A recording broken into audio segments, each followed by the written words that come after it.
What is happening, guys? If you've been following me for about a year now, you remember that last Ramadan I did a video very similar to this where I showed you guys what the zakat on £10,000 looks like.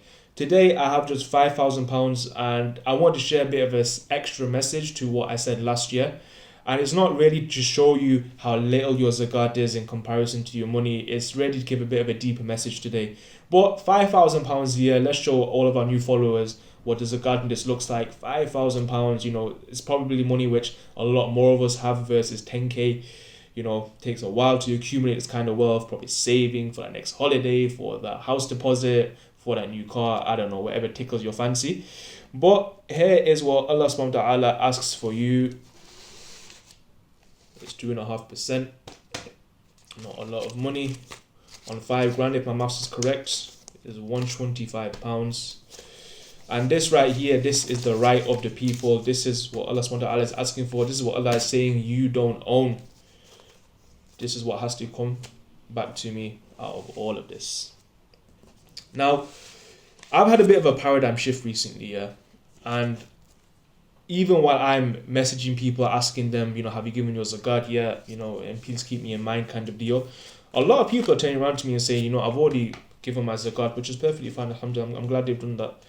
But what I've come to realize is we restrict our giving a lot to zakat. And we're always asking, is this cause zakat applicable? Is that cause zakat applicable? Because people are just more focusing on that 2.5% that I have to give.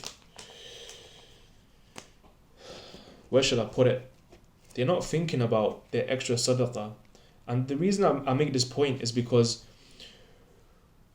when it comes to something like zakat, when it comes to fasting, when it comes to praying 5 times a day, when it comes to going on hajj if you can afford to do so and you're capable of doing so, these are all obligations. These are all obligations on us as Muslims. These are all things which we shouldn't really be feeling good about doing.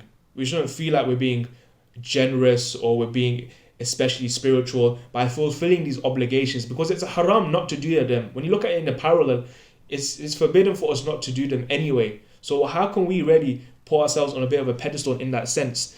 But when you're hearing the kind of cries and pleas that our brothers and sisters are screaming out to us, when I tell you stories of how our mothers in Yemen, our mothers in Iraq, they're so malnourished that they can't even breastfeed their own kids, where our sisters in Syria, when they were in the mountains, they were having to decide which of my 8 children do I feed today, and one day one kid gets food, one day another kid doesn't get food. It's like a rota system going, and then five of the kids end up passing away.